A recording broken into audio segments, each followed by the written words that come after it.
వర్ధిల్లాలి. తంగిలపల్లి మండలం బదనపల్లి గ్రామంలో ఈరోజు సుతారి సంఘం ఆధ్వర్యంలో కడపత్రం జిల్లా మహాసభ కడపత్రం ఆవిష్కరించుకోవడం జరిగింది. ప్రధానంగా కేంద్ర ప్రభుత్వం అధికారంలోకి వచ్చిన తర్వాత కార్మికుల ఒక 44 చట్టాలను ఎత్తివేసి 4 కోట్లుగా కుదించి కనీస వేతనాల చట్టాలను ఎత్తివేసిన కేంద్ర బీజేపీ ప్రభుత్వం ప్రధానంగా నిత్యావసర సరుకుల మీద జీఎస్టీ పెట్టి ఇలా కార్మికుల ఒక నడ్డి విరిచే పరిస్థితి.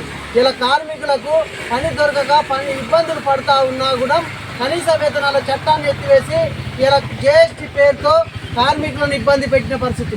ఇలా ప్రధానంగా చూస్తే 1996లో లేబర్ కార్డుల ఈ యొక్క జాబితా ఆ ఒక చట్టాన్ని కొట్లాడి సాధించుకోవడం జరిగింది. ప్రధానంగా ఆ లేబర్ కార్డుల ఉన్నటువంటి సంక్షేమ నిధుల్లో ఉన్నటువంటి నిధులను అప్పుడు లాక్డౌన్ టైంలో ఇతర రంగాలకు వాడి ఇలా కార్మికులు ఒక ఇబ్బంది పెట్టినటువంటి వ్యవస్థ ఇప్పుడు నడుస్తూ ఉంది. ప్రధానంగా ఈ కొత్తగా ఆన్లైన్ తమ్ము సిస్టమ్ తీసుకొచ్చి ఇలా సుతారి సెంట్రింగు భవన నిర్మాణ రంగంలో ఎలక్ట్రీషియన్ కానీ ఎల్డర్ కానీ పొలంబర్ కానీ ఇలా ఈ ఒడ్డెర బండగొట్ట ఒడ్డెర కానీ ప్రతి ఒక్క కార్మికులు పనిచేసే చోట వాళ్ళు పనిచేసే టైంలో ఏలు ముద్రలు అరిగిపోయి ఆ తమ్ము రావడం లేదు. మేము ప్రధానంగా ఆ తమ్ము సిస్టమ్ రద్దు చేయాలని గతంలో ఎన్నోసార్లు ధర్నా చేసినప్పటికీ కేంద్ర రాష్ట్ర ప్రభుత్వాలు పెడసేవిన పెట్టినటువంటి పరిస్థితి. ఇలా తమ్ము సిస్టమ్ రద్దు చేయాలి. అదేవిధంగా ఇలా 55 ఏళ్ళ కార్మికులకు 60 ఏళ్లకు కార్డు ల్యాప్స్ అయిపోతూ ఉంది. ఆ కార్డు ఉన్నటువంటి కార్మికులకు 55 ఏళ్ళ కార్మికులకు 5,000 పెన్షన్ ఇవ్వాలనేది కూడా మేము డిమాండ్ పెట్టినప్పటికీ ఎలాంటి స్పందన లేదు. 5,000 రూపాయల పెన్షన్ కూడా ఇవ్వాలనేది కూడా మేము డిమాండ్ చేస్తూ ఉన్నాం. అదేవిధంగా ఇలా అర్హులైనటువంటి కార్మికులకు డబుల్ బెడ్రూమ్ లేక ఇల్లు లేక ఇళ్ల స్థలాలు లేక కొంతమంది ఇబ్బంది పడుతూ ఉన్నారు. అలాని పూర్తి స్థాయిలో సర్వే చేసి ఇండ్లు కానీ ఇళ్ల స్థలాలు కానీ ఇవ్వాలన్నప్పటికీ దాని మీద కూడా ఎలాంటి ఆలోచన లేదు. ఇలా ఎన్నో భవనాలు కడతారు భవన నిర్మాణ కార్మికులు, కానీ ఇండ్లు లేని వాళ్ళు కూడా కార్మికులలో ఎంతోమంది ఉన్నారు. కానీ దాని మీద ఎలాంటి ఆలోచన చేయలేని ప్రభుత్వాలు ఉన్నాయి. దాన్ని సవరణ చేయవలసిన అవసరం కూడా ఉన్నది. ప్రధానంగా మేము ఈ ఒక కార్డు ఉన్న వాళ్ళను గతంలో అప్పుడు కాంగ్రెస్ హయాంలో కార్డు నమోదైన కార్మికులకు రిన్యువల్ లేకున్నా కూడా అప్పుడు పైసలు ఏది డెత్ అయినా నార్మల్ డెత్ అయినా ఇలా డివోర్స్ అయినా మ్యారేజ్కి అయినా అప్పుడు పైసలు ఇచ్చేది.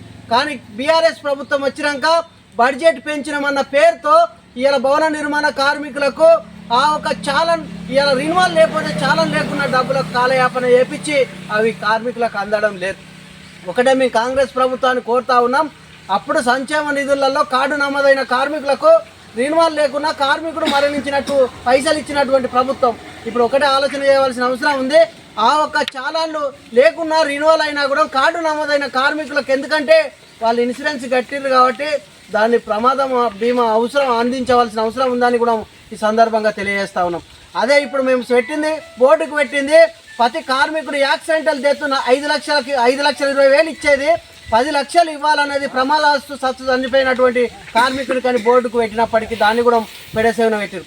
ఇలా సహజ మరణానికి 5 లక్షలు ఇవ్వాలని పెట్టినాం, అది కూడా పెడసేవన పెట్టారు. అవి కూడా పూర్తి స్థాయిలో కార్మికులకు అమలు చేయాలి.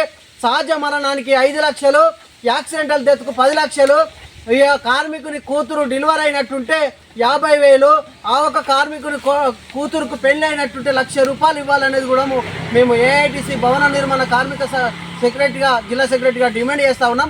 అవి అమలు చేయని వేళలో పెద్ద ఎత్తున ఆందోళన కార్యక్రమం చేస్తామని ఈ సందర్భంగా తెలియజేస్తాం.